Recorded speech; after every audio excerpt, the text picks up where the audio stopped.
I'm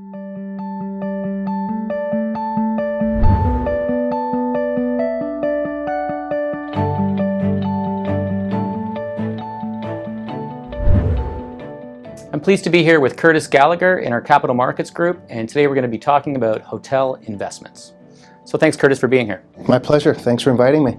So what is the situation with hotel investments here in Canada right now? It's pretty robust. I mean, we've come off 2016 in a record year, one of the highest transaction volume years in recent history, over $4 billion in transactions. And we're looking to be another strong year. I don't think quite at that level, but looking at what we've got under contract or working on right now, we expect about $500 million worth of closings in hotel investment by the end of the second quarter this year.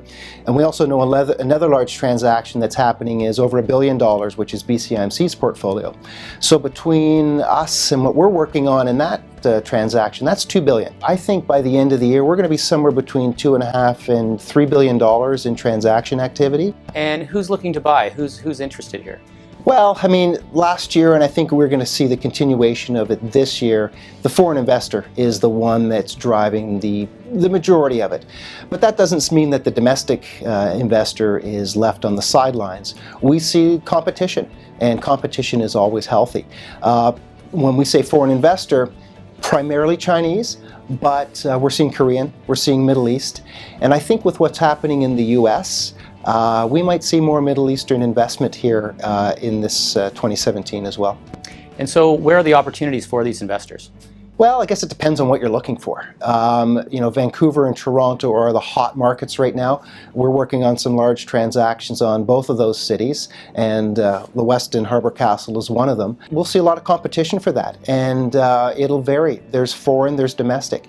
And depending on what the drivers are behind those investment opportunities will dictate, who's looking at them and how hard they're going to go after them. So Vancouver and Toronto become very pricey. Depending on what your appetite for, risk or cap rate compression is, you may want to look outside of Toronto and Vancouver if you're interested in maybe a little bit more going in yield. Say, for example, Montreal or Ottawa or even Victoria for that matter.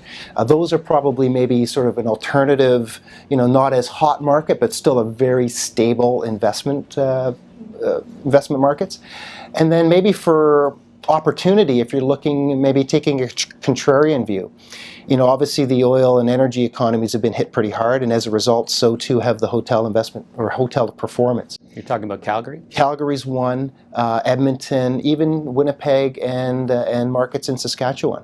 We've seen the highs and the lows in those performance markets over the years, so you can sort of measure, take a risk at where you think it's going, and look for an opportunity. I mentioned earlier about our the deals that we're working on, and a lot of those are open market listings, so we're broadly marketing, and a lot of them are, we've connected buyer and seller in a more discrete off-market opportunity. So depending on where you are as a seller, doesn't mean you have to have an ad in the newspaper to sell your hotels. We have a list of investors that are very keen on a variety of markets and driven by different motives. You're talking about off-market transactions? Yeah.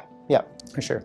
So I know your team is active coast to coast as well as across the border. What's the team's prediction for this year and coming years in this asset? There are metrics, and there is a wide range of investors that are out there that are investing and see hotel as a great opportunity to maybe get that little bit more yield than you would on a comparable asset in another real estate class. So we see a continuation of strong demand for hotel investment. And in Toronto and in the GTA, there's far more money chasing fewer deals. And so I think what may also open up opportunities, and we're working on 3 of these, where there's new supply. There is a larger development play, mixed use, let's say, and there's a hotel piece within there that can be created out of that. And I think it's a great opportunity for a market like downtown Toronto, Vancouver, or others, where you can't buy into it because no one wants to sell. They're happy with their investment. It's new supply. And that's where we see a little bit more. But again, Canada is not crazy. The financing market here is subdued. We're not going to see construction financing just flow in here. It's going to be very, very diligent projects that get financed. So Curtis, you're working on a major listing, the Western Harbour Castle, and it's located right in the heart of where we've seen just absolutely explosive growth in both office product as well as residential condo.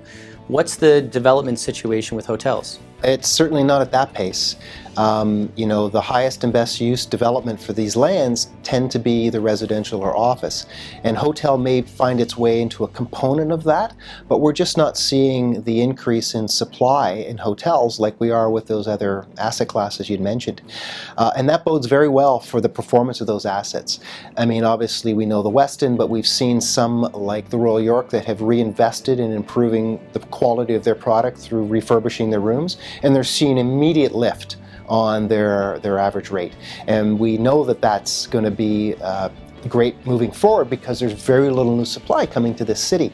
In fact, there are applications for some major hotels within this city to be changed, to come down and be redeveloped through rezoning to primarily residential. So there will be a potentially net loss of hotel rooms in this city over the next couple of years rather than an increase in supply. Interesting. Well, thanks for being with us today. I appreciate your time.